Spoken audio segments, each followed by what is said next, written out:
Flowers of the Abyss by Thomas Ligotti. I must whisper my words in the wind, knowing somehow that they will reach you who sent me here. Let this misadventure, like the first rank scent of autumn, be carried back to you, my good people, for it was you who decided where I would go, you who wished I come here and to him. And I agreed, because the fear that filled your voices and lined your faces was so much greater than your words could explain. I feared your fear of him, the one whose name we did not know, the one who lived far from town in that ruined house which long ago had seen the passing of the family Van Liven. What a tragedy, we all agreed, and they kept that beautiful garden for so long, but he doesn't seem much interested in such things. I was chosen to unravel his secrets and find what malice or indifference the new owner harbored toward our town. I should be the one, you said. Was I not the teacher of the town's child citizens, the one who had knowledge that you had not, and who might therefore see deeper into the mystery of our man? That was what you said in the shadows of our church, where we met that night. But what you thought, I could not help but sense, was that he has no children of his own, no one, and so many of his hours are spent walking through those same woods in which lives the stranger. It would seem quite natural if I happened to pass the old Van Liven house, if I happened to stop and perhaps beg a glass of water for a thirsty walker of the woods. But these simple actions, even then, seemed an extraordinary adventure, though none of us confessed to this feeling. Nothing to fear, you said.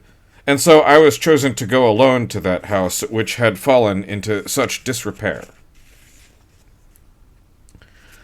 You have seen the house, and how, approaching it from the road that leads out of town, it sprouts suddenly into view, a pale flower amid the dark summer trees, now a ghostly flower at autumn.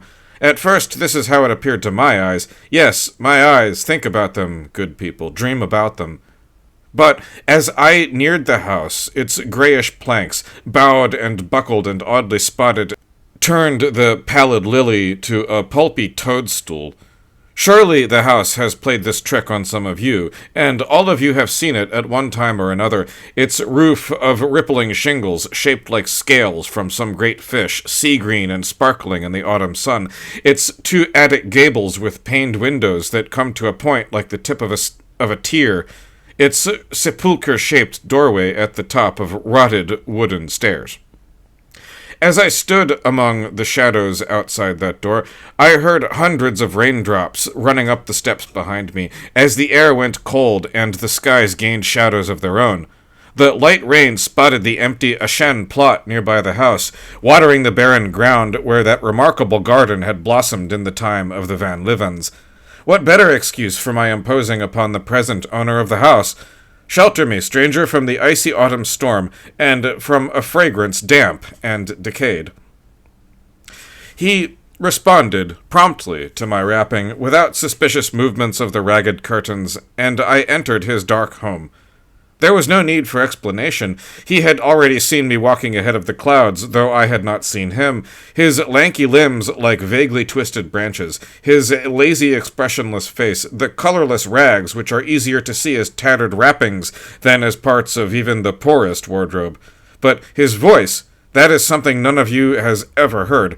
Although shaken at how gentle and musical it sounded, I was even less prepared for the great sense of distances created by the echo of his hollow words. "It was just such a day as this, when I saw you for the first time walking in the woods," he said, looking out at the rain. "But you did not come near to the house. I wondered if you ever would." His words put me at ease, for our introduction to each other appeared to have already been made. I removed my coat, which he took and placed on a very small wooden chair beside the front door. Extending a long crooked arm and wide hand toward the interior, he formally welcomed me into his home. But somehow he himself did not seem at home there. It was as if the Van Liven family had left all their worldly goods behind them for the use of the next occupant of their house, which would not be peculiar, tragedy considered. Nothing seemed to belong to him, though there was little enough in that house to be possessed by anyone. Apart from the 2 old chairs in which we sat down, and the tiny misshapen table between them, the few other objects I could see appeared to have been brought together only by accident or default, a sign of the last days of the Van Livens. A huge trunk lying in the corner, its great tarnished lock sprung open and its heavy straps falling loosely to the floor, would have looked much less sullen buried away in an attic or a cellar. And that miniature chair by the door, with an identical twin fallen on its back near the opposite wall, belonged in a child's room. Standing by the shuttered window, a tall bookcase seemed proper enough, if only those cracked pots, bent books, and other paraphernalia foreign to bookcases had not been stuffed among its battered volumes.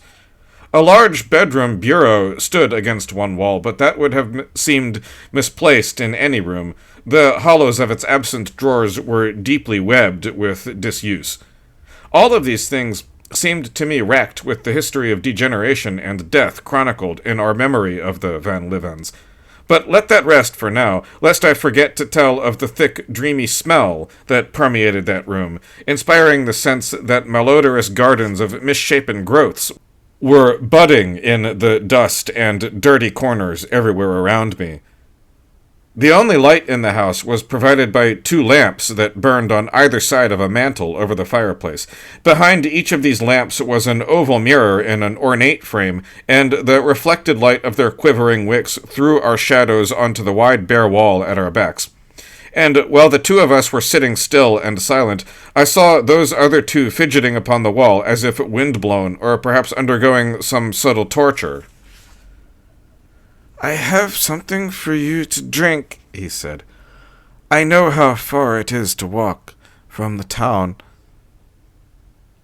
And I did not have to feign my thirst, good people, for it was such that I wanted to swallow the storm, which I could hear beyond the door and the walls, but could only see as a brilliance, occasionally flashing behind the curtains, or shining needle-bright between the dull slats of the shutters. In the absence of my host, I directed my eyes to the treasures of his house, and made them my own. But there was something I had not yet seen. Somehow I felt this. Then again, I was sent to spy, and so everything around me appeared suspicious. Can you see now what I failed to see then? Can you see it coming into focus through my eyes? Can you peek into those cobwebbed corners, or scan the titles of those tilting books? Yes, but can you now, in the maddest dream of your lives, peer into places that have no corners and bear no names? This is what I tried to do, to see beyond the ghoulish remnants of the Van Livens, to see beyond the haunted stage upon which I had made my entrance. And so I had to turn corners inside out with my eyes, and to read the 3rd side of a book's page, seeking in futility to gaze at what I could then touch with none of my senses. It remained something shapeless and nameless, dampish and submerged, something swampy and abysmal, which opposed the pure cold of the autumn storm outside. When my host returned, he carried with him a dusty green bottle and a sparkling glass, both of which he set upon that little table between our chairs. I took up the bottle, and it felt warm in my hand. Expecting some thickish dark liquid to gush from the bottle's neck, I was surprised to see only the purest liquid flowing into the glass. I drank, and for a few moments was removed to a world of frozen light that lived within the cool and limpid water. In the meantime, the blank-faced man had placed something else upon the table. It was a small music box made of some dark wood, which looked as if it had the hardness of a jewel, and was florid with strange designs that were at once distinct and impossible to focalize. "I found this, while rummaging about this place," the stranger said. Then, slowly, he drew back the cover of the box and sat back in his chair. I held both hands around that cold glass, and listened to the still colder music. The crisp little notes that arose from the box were like stars of sound coming out in the twilight shadows and silence of the house. The storm had ended, leaving the world outside muffled by wetness. Within those closed rooms, which might now have been transported to the brink of a chasm, or deep inside the earth, the music glimmered like infinitesimal flakes of light in that barren decor of dead days. Neither of us happened to be breathing, and even the shadows behind our chairs were charmed with enchanted immobility. Everything held for a moment to allow the wandering music from the box to pass on towards some sublimely terrible destination. I tried to follow it, through the yellowish haze of the room, and deep into the darkness that pressed against the walls, and then deeper into the darkness between the walls, then through the walls, and into the unbordered spaces where those silvery tones ascended and quivered like a swarm of insects. There was still beauty in this vision, however tinged it was with the sinister. Even at that point, I felt I could lose myself in the vastness spreading about me, a tenebrous expanse rich with unknown exploits. But then something began stirring, erupting like a disease, poking its horribly colored head through the cool blackness, and chasing me back to my body. So, what did you think? It was getting bad toward the end, wasn't it? I closed the box before it got worse. Would you say I was correct in my action? Yes, I said, my voice trembling. I could see it on your face. My purpose wasn't to harm you. I just wanted to show you something, to give you a glimpse. I drank the rest of the water, then set the glass I was still holding on the table. Settling down a bit, I said, "And what is it that you showed me?" "The madness of things," he said. And he pronounced these words calmly, precisely, while staring into my eyes to see how I would react. Of course I had to hear more. After all, that was why I was there, was it not? Can you hear me in your dreams, my friends? The madness of things, I reiterated, trying to draw more from him. I'm afraid I don't understand. Nor do I. But that is all I can say about it. Those are the only words I can use, the only ones that apply. Once I delighted in them. As a young student in philosophy, I used to say to myself, I am going to learn the madness of things. This was something I felt I needed to know, that I needed to confront. If I could face the madness of things, I thought, then I would have nothing more to fear. I could live in the universe without feeling I was coming apart, without feeling I would explode with the madness of things that to my mind formed the very foundation of existence. I wanted to tear off the veil and see things as they are, not to blind myself to them. And did you succeed? I asked, not caring in the least if I were listening to a lunatic. So fascinated was I by what he had to say. Though I could hardly grasp his words, I knew there was something in them that was not alien to me, and for some moments I was distracted by their implications. For who among us has not experienced something that could be called the madness of things? Even if we do not use those exact words, we must at some time in our lives have had a sense of their meaning. We must have touched or been touched by that derangement which the stranger thought to be the foundation of existence. If nothing else, my good people, we have all known the fate of the Van Livens. It would not be unusual if we pondered in the solitude of our minds what we call their tragedy and wondered at this world of ours. Succeeded? Said the stranger, bringing me back to myself. Oh, yes. Only too well, I would say. I succeeded in tearing myself loose from all my fears, and even from the world itself. Now, I am a vagabond of the universe, a drifter among spaces where the madness of things has no limits. One day, after years of study and practice, I gave myself over to whatever awaited me. But I cannot say where I go or why I go there. Everything is so much chaos in my existence. Somehow, though, I always come back to this world, as if I were some creature that returns on occasions to its home ground. These places at which I arrive seem to draw me to them, as if they have been prepared, even invaded before me. For there are always things, little items, that are just what I would expect. That music box, for instance. I looked around until I found something of that sort. By its designs, I could see it had been touched by the madness of things, and so could you, I noticed. What havoc it must have caused for those unready for such phenomena. What happened in this house? I can only wonder. And so, The tragedy of the Van Livens was illuminated. Which of them had come across this music box, where it must have lain hidden for who knows how long? Over time, they must have all become its victims. The condition of the house and its grounds, that was the first sign. And then the shouting we began to hear from inside that made us stay away. What did it all mean? It was almost a year before there were no longer any sounds or any movement behind the shutters of the house.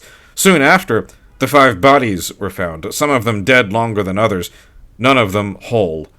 All of them savaged beyond what was human. We wanted to think it was a stranger, but could not do so for long, not after an inspection was conducted, and the conclusion drawn that they had gone after one another over at least a month's time.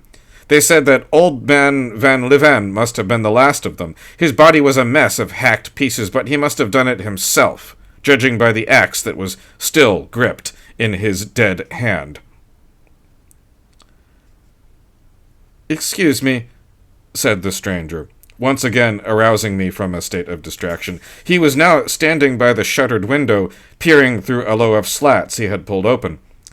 With a slow movement of his hand, he beckoned me to join him, surreptitiously, it seemed. "Look. Can you see them?" Through the slats of the shuttered window, I could see something outside, just where the Van Livens had once cultivated their much-admired garden in bygone days. But what I saw was like the designs on the music box, intricate yet indistinct. "They look almost like flowers, don't they? So brightly colored as they shine in the night. And yet when I first came upon them, not in this body, of course, almost everything was dark. But it wasn't dark as a house is sometimes dark, or as the woods are dark because of thick trees keeping out the light. It was dark only because there was nothing to keep out the darkness. How do I know this? I know because I could see with more than my eyes. I could see with the darkness itself. With the darkness I saw the darkness. It was immensity without end around me. Unbroken expansion, dark horizon meeting dark horizon. And there were also things within the darkness, and I believe within my own form, so that if I reached out to touch them across a universe of darkness, I also reached deep inside of myself, such as I was. Yet all I could feel were those things, the flowers. To touch them was like touching light and colors and 1,000 kinds of bristling and growing shapes. In all that darkness which let me see with itself, these things squirmed, a wormy mass that was trying to make itself part of me. I must have brought them here when I came to this place. After I took this shape, they abandoned me and burrowed into that ground over there. They broke through the earth that same night, and I thought they would come after me, but somehow the situation has changed. I think they like being where they are now. You can see for yourself how they twist about, almost happily." After these words, he fell silent for a moment. It was a dark night, the skies still blanketed by the clouds that earlier had brought the rain. The lamps upon the mantel shone with a piercing light that cut shadows out of the cloth of blackness around us. Why, good people, was I so astonished that this phantom before me could walk across the room and actually lift one of the lamps, then carry it toward the back hallway of the house? He paused, turned, and gestured for me to follow. "Now you will see them better for the darkness. That is, if you would see the true madness." "Oh, my friends, please do not despise me for the choice I made this night. Remember, it was you who sent me, for I was the one who belonged least to our town." Quietly we walked from the house, as if we were 2 children sneaking away for a night in the woods. The lamplight skimmed across the wet grass behind the house, and then paused where the yard ended and the woods began, fragrant and wind-blown. The light moved to the left, and I moved with it toward that area where a garden once grew. "Look at them wriggling in the light," he said, when the first rays fell on a convulsing tangle of shapes, like the radiant entrails of hell. But the shapes quickly disappeared into the darkness and out of view, pulling themselves from the rain-softened soil. "They retreat from this light. and you see how they return to their places when the light is withdrawn. They closed in again, like parted waters, rushing to re-merge. But these were corrupt waters whose currents had congealed and diversified into creaturely forms strung with sticky and pumping veins, hung with working mouths. "Move the light as close as you can to the garden," I said. He stepped to the very edge, as I stepped farther still toward that retreating flood of slimy tendrils, those aberrations of the abyss.